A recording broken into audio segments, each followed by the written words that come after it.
Bismillah, Assalamualaikum warahmatullahi wabarakatuh. Innal hamdalillah nahmaduhu wa nasta'inuhu wa nastaghfiruh wa na'udzu bihi min shururi anfusina wa min sayyiati a'malina. May yahdihillahu fala mudilla lahu wa may yudlil fala hadiya lahu. Asyhadu an la ilaha illallah wa asyhadu anna Muhammadan 'abduhu wa rasuluh. La nabiyya wa la rasula ba'da. Jamaah yang dirahmati Allah Subhanahu wa taala, pertama-tama marilah kita bersyukur kepada Allah Subhanahu wa taala, yang mana Allah Subhanahu wa taala hari ini, detik ini, Allah Subhanahu wa taala masih memberikan berbagai macam nikmat kepada kita. Di antara nikmat yang telah Allah berikan, nikmat iman, nikmat Islam, nikmat sehat, dan nikmat longgar. Sehingga dengan berbagai macam nikmat ini, Allah Subhanahu wa taala mempertemukan kita di satu tempat yang mudah-mudahan kelak tempat ini yang kita duduki sekarang, yang kita jadikan majelis taklim, besok di akhirat menjadi saksi bahwa kita selama hidup di dunia pernah mempelajari sebagian daripada syariatnya Allah Subhanahu wa taala.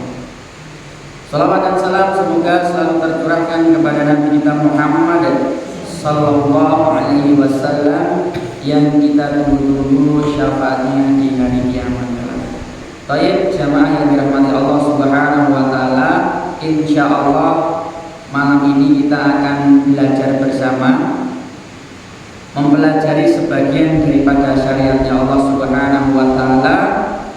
Kitab yang akan kita kaji yaitu kitab Riyadhus Shalihin karangan Imami Abi Zakaria Yahya bin Syaraf An-Nawawi, yang insyaallah nanti akan kita bacakan satu hadis yang cukup panjang. Sebelum kita sampaikan hadis tersebut, kita sampaikan dulu pesan ulama atau penulis untuk kita sebelum mempelajari daripada hadis yang akan kita bacakan. Muqaddimatul muallifi, Muqaddimatul muallifi, pesan penulis untuk kita. Alhamdulillahil wahidil qahhari, segala puji hanya milik Allah yang maha satu, yang maha esa. Al-Qahhari, yang maha kokoh.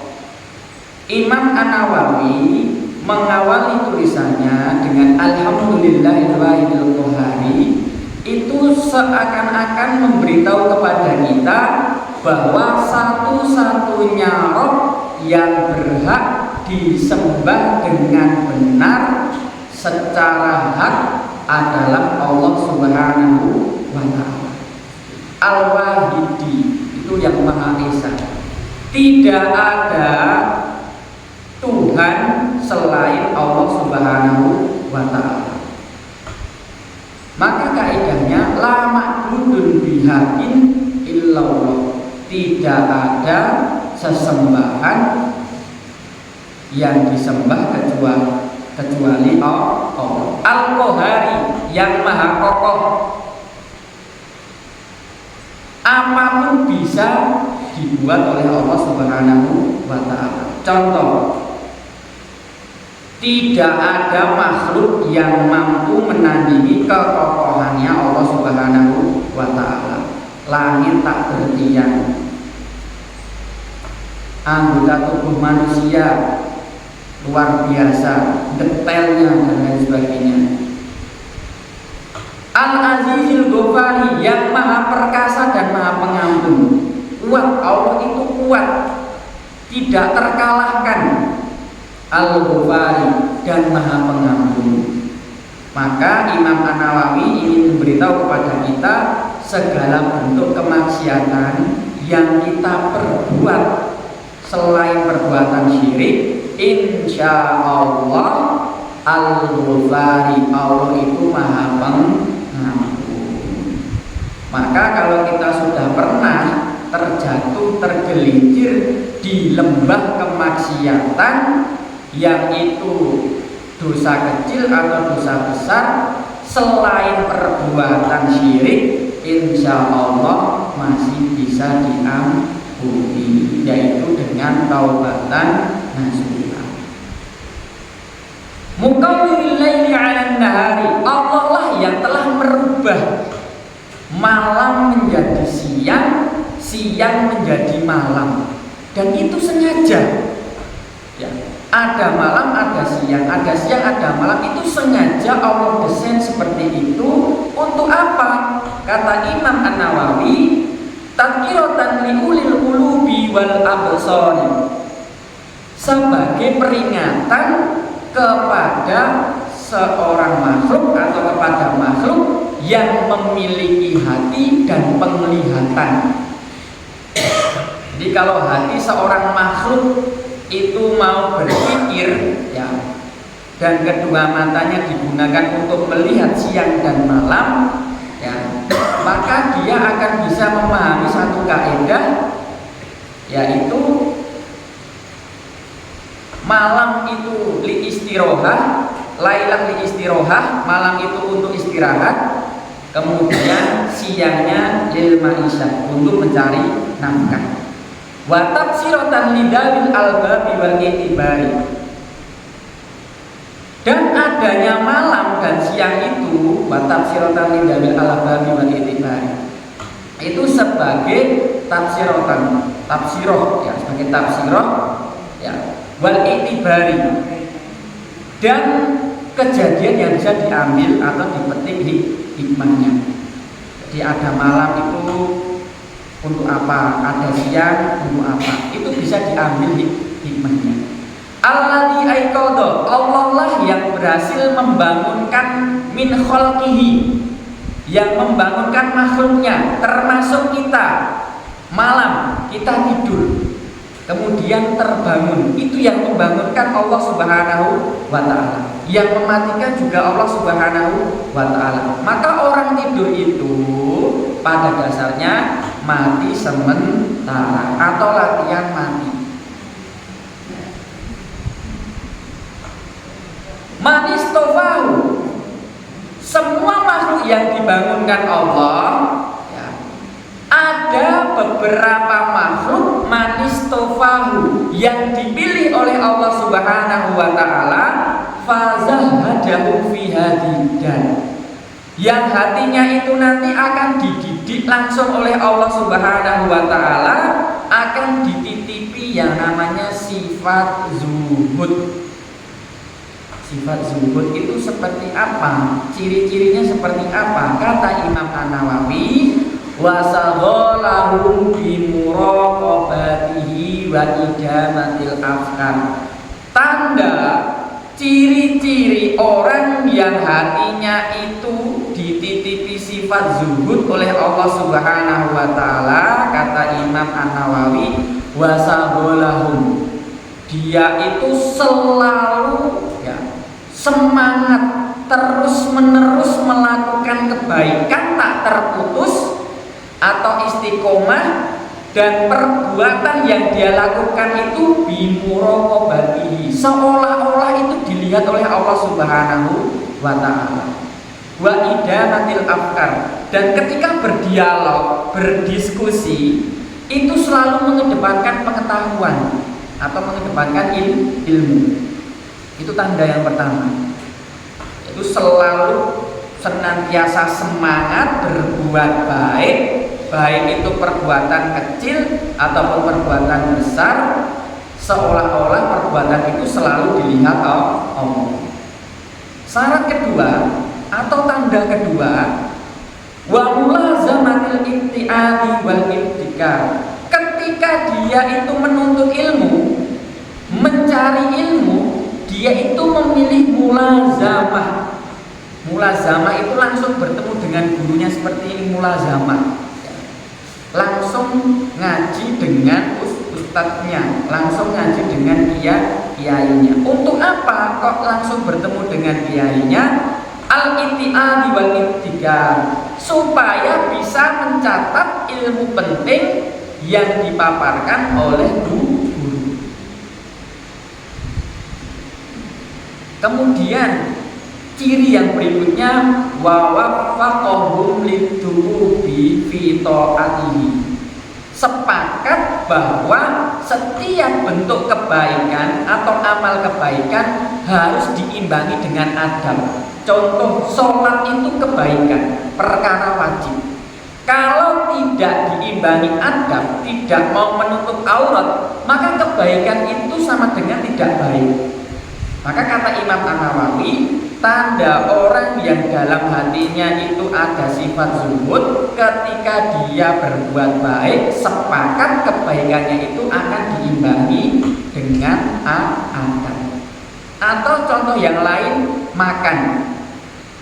Samillah wa kul biyaminika, bacalah bismillah dan makanlah dengan tangan kanan. Ketika makan bukan dengan tangan kanan, maka kebaikan ini pada dasarnya sama dengan tidak baik, karena dia melanggar sebagian daripada aturan Nabi Muhammad. Maka kata Imam An-Nawawi, ciri yang berikutnya orang yang dititipi sifat zuhud adalah sepakat segala bentuk kebaikan itu harus diimbangi diduubi, yaitu adab. Wa ta'ahu bilidalil qoror, dan dia itu selalu mempersiapkan dirinya sebaik-baiknya lidaril qoror, untuk kehidupan akhiratnya. Jadi di dunia ini, pesan Imam An-Nawawi, makhluk yang ada di dunia yaitu manusia itu segeralah sadar bahwa tempat yang kalian pijak saat ini, tempat yang kalian tinggali saat ini akan kalian tinggalkan. Maka persiapkanlah bekal kalian yang terbaik, wa ta'ahhu bidaril qarar, untuk masa depanmu yang indah, yaitu negeri akhirat. Ini pesan Imam An-Nawawi. Wal hadari mimma yuskhitu wa yujibu daral bawar, dan ketika kalian istiqomah berbuat baik, maka wal hadari, berhati-hatilah, mimma yuskhitu, segala bentuk perbuatan yang bisa menjerumuskan pelakunya, yang bisa menggelincirkan pelakunya, yang bisa menjadikan pelaku itu yujibu daral bawar, wajib masuk ke dalam neraka. Ini pesan Imam An-Nawawi juga. Orang yang di dalam hatinya ada sifat zuhud, maka hatinya itu nanti akan selalu waspada, akan selalu berhati-hati. Amalan ini kira-kira berpotensi menambah cintanya Allah atau berpotensi menggelincirkan pelakunya sehingga wajib masuk neraka. Contohnya apa? Berbuat syirik. Contoh ketaatan yang dicintai Allah apa? Sholat, menutup aurat, kemudian menolong orang yang membutuhkan pertolongan, kemudian senyum kepada saudaranya, dan lain sebagainya. Itu bentuk ketaatan-ketaatan yang bisa dikerjakan oleh makhluk. Kemudian ciri berikutnya, ini sekaligus sebagai penutup muqaddimah Imam An-Nawawi, paragraf pertama, wal muhafadzati ala dzalika. Ciri yang berikutnya, orang yang dititipi sifat zuhud adalah selalu menjaga ketaatan yang ada di atas tadi, ya. Ala dzalika ma'at taghayyuril ahwali wal atwari, meskipun berubahnya zaman. Jadi dalam keadaan sikon dan kondisi berubah zaman, itu ketaatan akan tetap dikerjakan. Maka jamaah yang dirahmati Allah Subhanahu wa ta'ala, sebelum kita membacakan satu hadis, itu adalah pesan Imam An-Nawawi kepada kita untuk mempelajari kitab ini, maka harus membaca pesan di atas tadi. bahwa kita ini ya posisinya saat ini adalah makhluk yang sedang berjalan di buminya Allah, yang mau tidak mau, siap tidak siap, kita ini sebenarnya sadar tidak sadar proses masuk ke negeri akhirat atau dunia ini akan kita tinggalkan. Maka perlu kita ingat satu makalah bahwa kita ini adalah makhluk yang sedang berjalan, itu salikun ilal akhirah. Seorang pejalan kaki yang dia itu sedang menuju ke kampung akhirat, itu kita. Kita ini salikun ilal akhirah, pejalan kaki yang hidup di dunia yang sedang menuju kampung akhirat. Maka sekarang kita harus sadar. Karena kita ini sadar, maka kita harus tahu makalah berikutnya, yaitu naibun anil masail. Setiap kita menuntut ilmu, maka kita harus berusaha bagaimana guru kita di situ ada yang melanjutkan perjuangannya. Dan yang melanjutkan perjuangannya itu adalah naibun anil masail, yaitu jamaah atau murid atau muta'alim. Maka dari sini kita bisa belajar, kalau kita tahu bahwa kita adalah pejalan kaki yang sedang menuju akhirat, maka kita ini harus tarikun anil ma'asyi. Kita ini harus berani meninggalkan segala bentuk kemaksiatan yang bisa, pesannya Imam An-Nawawi tadi, memasukkan pelakunya ke nerakanya Allah Subhanahu wa Ta'ala. Kemudian kita ini juga punya harapan, yarju salamata fid dunya wal akhirah. Orang yang hidup di dunia itu harus ada harapan. Yarju salamata fid dunya wal akhirah. Berharap kebaikan di dunia dengan mengamalkan ketaatan-ketaatan dan melaksanakan sebagian daripada syariatnya Allah fid dunya wal akhirah. Dan semoga besok di akhirat punya harapan besar bahwa surga adalah tempat untuk istirahat. Jamaah yang dirahmati Allah Subhanahu wa Ta'ala, itu adalah mukadimah pesan Imam An-Nawawi. Sebelum kita mempelajari kitab beliau, maka harus kita sampaikan dulu mukadimahnya. Baik, jamaah yang dirahmati Allah Subhanahu wa Ta'ala, kita bacakan satu hadis. Mudah-mudahan nanti Allah Subhanahu wa Ta'ala memudahkan kita untuk memahaminya, memudahkan untuk mempelajarinya, dan memudahkan untuk mengamalkan dan menyebarluaskan. Ya. Nomor hadis 30 di kitab ini 30. Ya. Wa an Suhaibin, dari Suhaib. Suhaib itu adalah sahabat Nabi yang cerdasnya luar biasa, jeniusnya luar biasa. Saking cerdasnya, beliau ini terpilih menjadi salah satu jalur periwayatan hadis. Radhiyallahu anhu, semoga Allah meridhoinya. Anna Rasulullah sallallahu alaihi wasallam qala, sesungguhnya Rasulullah sallallahu alaihi wasallam bersabda, kana malikun fi man kana qablakum. Dahulu ada seorang raja yang sangat jahat, yang sangat kejam, yang sangat luar biasanya selalu membunuh orang yang beriman kepada Allah.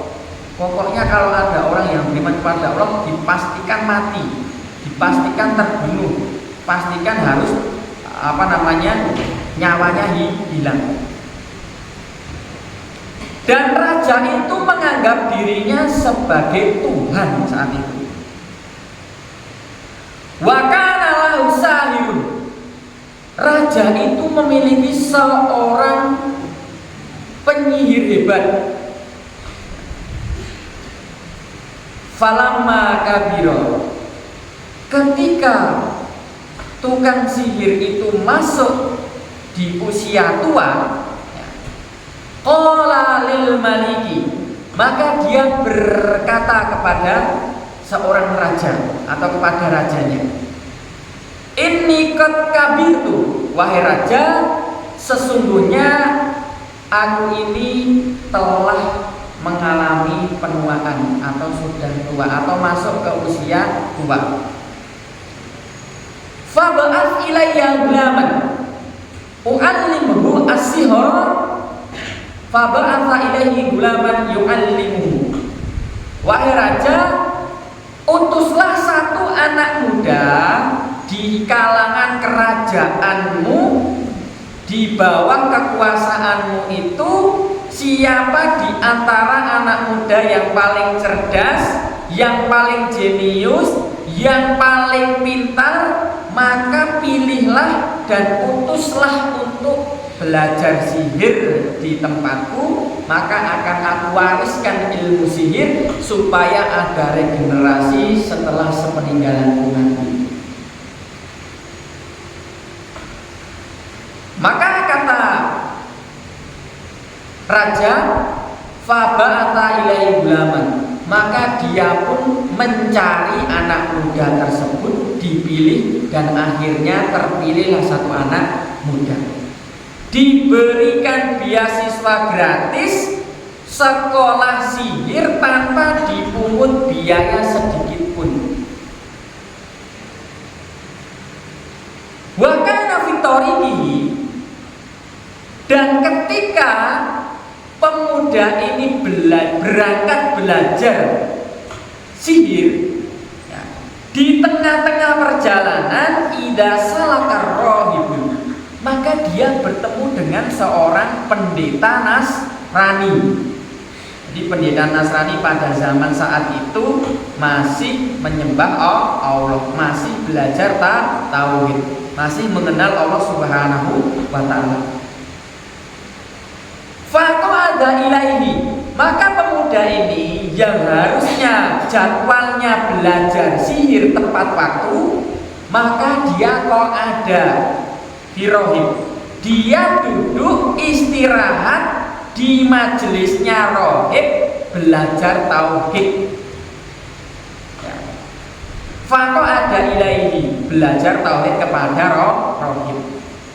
La ilaha illallah Muhammadur Rasulullah. Kalimat yang diajarkan rohib atau pendeta Nasrani adalah kalimat tauhid, kalimat yang mengenalkan makhluk supaya mengenal sang pencipta makhluk, yaitu la ilaha illallah. Tidak ada ilah yang wajib disembah dengan benar kecuali Allah. Wa anna Muhammadan abduhu wa rasuluh, dan sesungguhnya Nabi Muhammad itu adalah hambanya sekaligus utusannya. Itu adalah kalimat yang diajarkan rohib kepada muridnya. Hari pertama mendengar ucapan itu, maka pemuda tadi itu kaget, tercengang, takjub, ya. Wa sami'a kalamahu, dia mendengar dakwahnya rahib tadi, fa'ajabahu, dan dia itu takjub, ya. Gumun, karena selama dia hidup di kerajaan belum pernah mendengar kalimat Allah, karena memang di kekuasaan kerajaan tadi itu semuanya kufur. Dan nama rajanya sinten Bapak Ibu? Nama rajanya siapa? Nama rajanya adalah Dzunnuwas. Nama rajanya Dzunnuwas. Dzunnuwas ini kejamnya luar biasa, bengisnya luar biasa. Wa kana idza atasahir marra birrahim.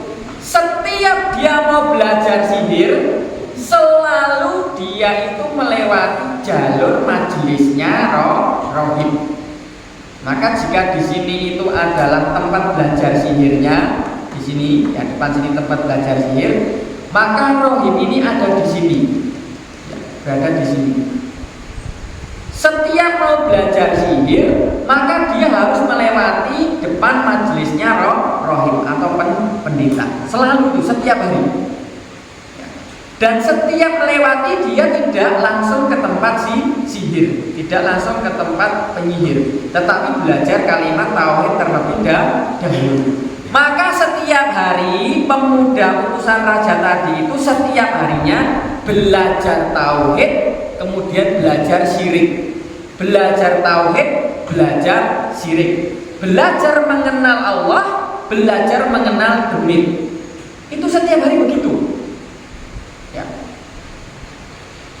Maka di kitab ini dijelaskan faqa'ada ilaihi fa'ida atasahir, dan setiap dia selesai daripada bermajelis dengan rohib, dia baru mendatangi tukang sihir. Berarti waktunya telat, datang ke tukang sihir telat. Karena telat, ya datangnya terlambat, dorobahu, maka tukang sihir ini memukulnya. Dipukullah anak muda tadi. Ya. Karena dipukul, ya, maka fasyakka dzalika ila rohib. Besoknya dia itu mengadu kepada guru tauhidnya, ya, mengadu kepada rohib. Wahai rohib, wahai guruku, ya, setiap aku mau belajar sihir, saya selalu bermajelis denganmu, sehingga belajar sihirku itu terlambat sampai tempat sananya, terlambat, dan saya dipukul oleh tukang sihir. Maka bagaimana caranya supaya saya ini tidak dipukul tukang sihir, tetapi saya bisa belajar mengenal Allah dengan baik? Maka gurunya tadi menyampaikan faqala, gurunya berpesan kepada muridnya, faqala idza khasyita sahir, kalau kamu takut kepada tukang sihir, ya, faqul habasyani ahli, maka jawablah, orang tuaku menahanku, anggap saja aku ini adalah orang tuamu. Jadi gurunya disuruh menganggap orang tuanya. Kamu ditahan karena kamu sedang belajar tauhid. Wa idza khasyita ahlaka, kalau kamu pulang ke rumah juga terlambat, takut dimarahi kedua orang tuamu, ya, faqul habasyani sahir, maka katakanlah kamu ditahan tukang sihir karena waktunya tadi terlambat. Betul jamaah. Besoknya datang ke tukang sihir terlambat. Kemudian dia menjawab dengan jawaban sebagaimana yang diajarkan gurunya dan tidak dipukul.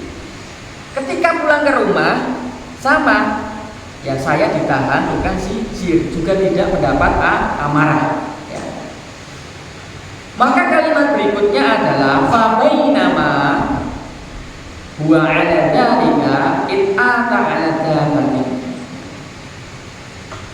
Suatu ketika, karena pemuda ini rutin belajar tauhid, belajar syirik, belajar tauhid, belajar syirik, belajar mengenal Allah, belajar mengenal demit, ya, itu akhirnya dia itu berpikir keras. Sebenarnya yang benar itu ajarannya rohib atau ajarannya tukang sihir.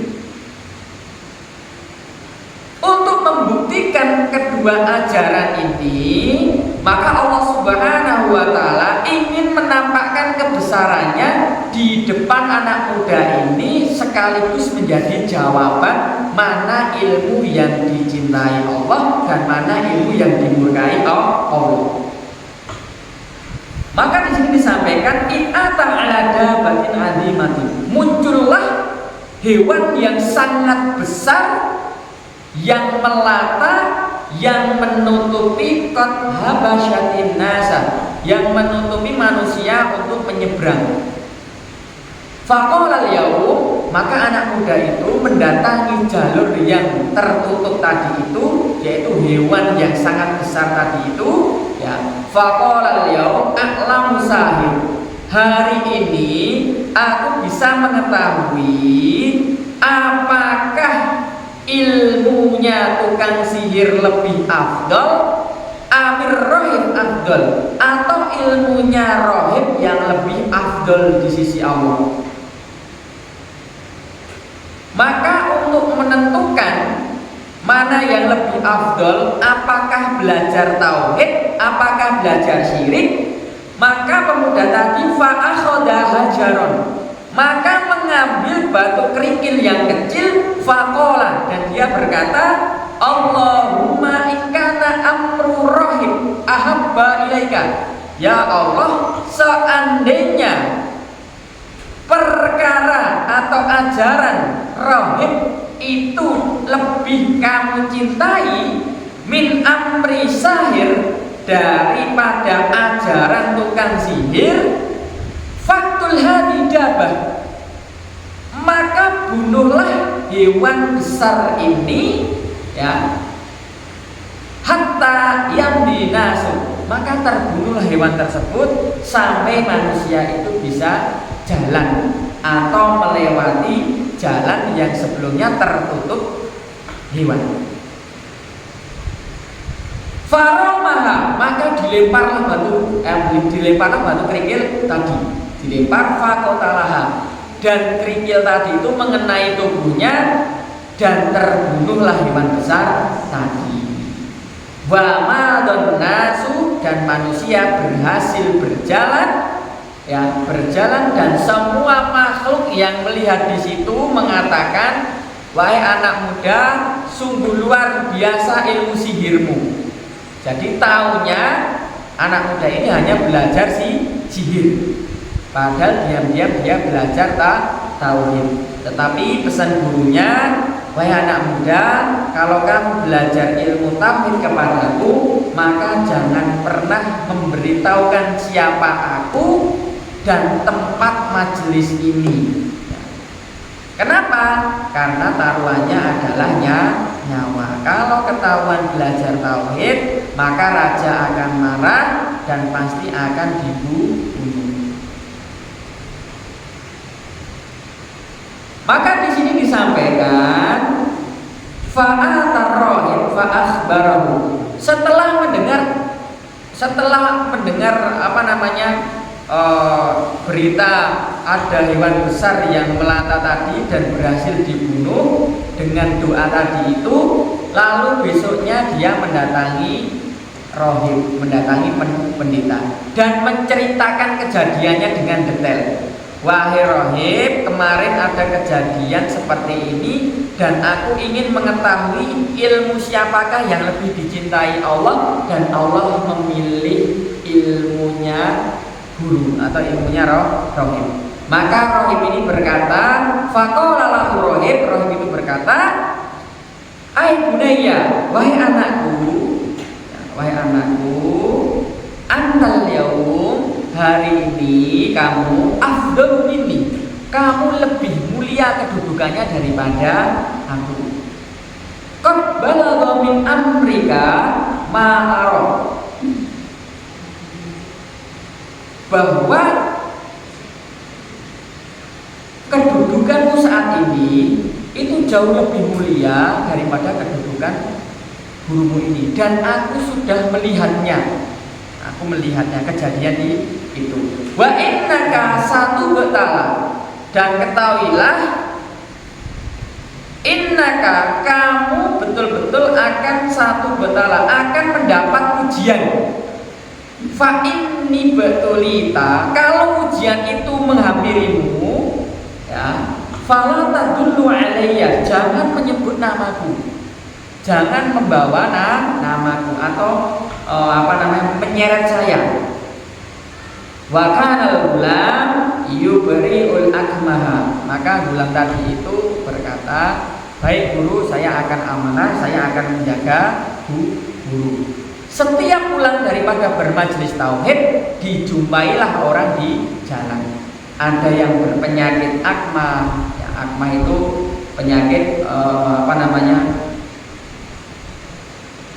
buta, ya, penyakit buta disembuhkan.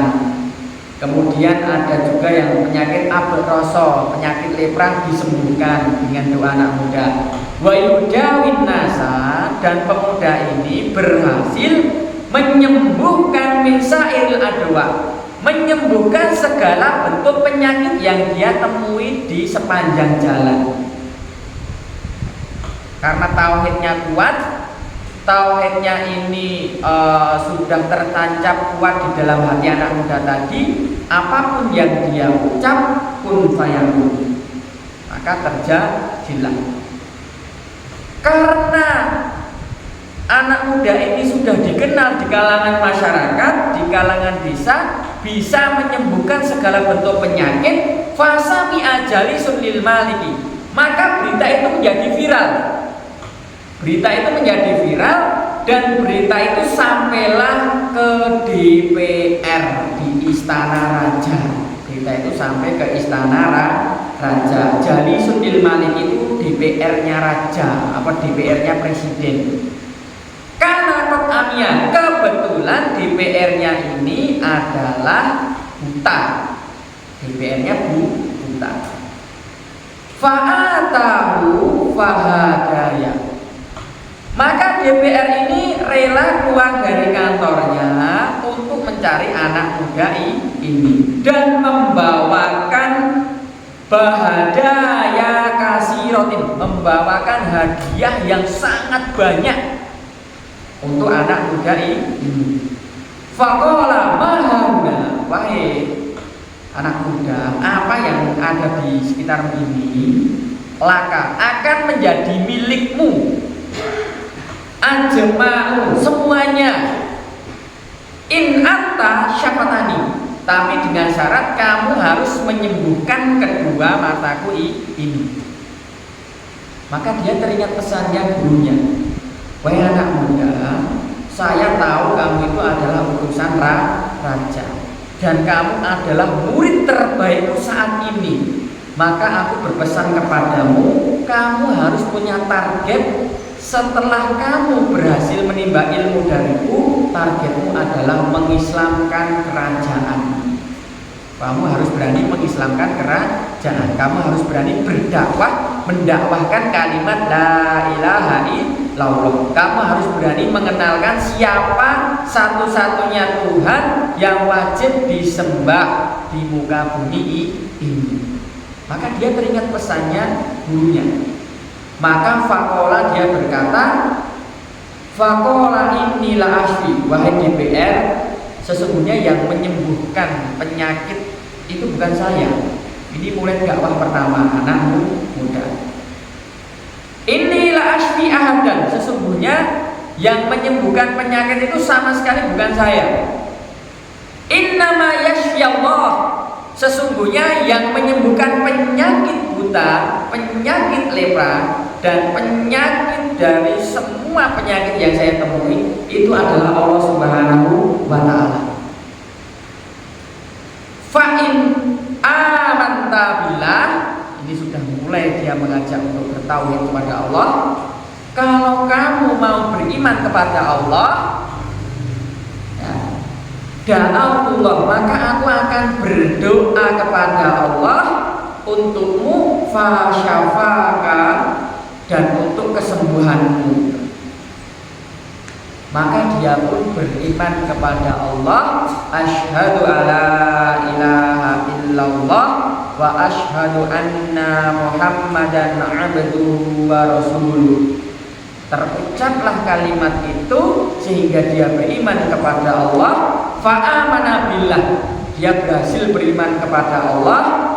Fasyafahullah ta'ala, maka anak muda tadi berdoa kepada Allah dan Allah mengabulkan apa yang diinginkan DPR tadi dan sembuhlah kedua matanya yang sekian tahun lamanya buta. Maka pertama kali yang diislamkan anak muda di kalangan kerajaan adalah DPR-nya raja atau DPR-nya presiden. Seperti biasa DPR paginya masukkan kantor. Fa'atal malik fajalasa ilaihi kama kana yajlisu. Maka bertemulah dengan presiden, dengan raja, dan mereka duduk sebagaimana duduk seperti biasanya, ngobrol seperti biasanya, ya. Faqala lahul malik. Kemudian raja ini mencermati DPR-nya ini ada yang aneh. Dulu itu buta, tapi sekarang kok tidak buta. Curiga, siapakah yang menyembuhkan? Dokter manakah yang mampu menyembuhkan?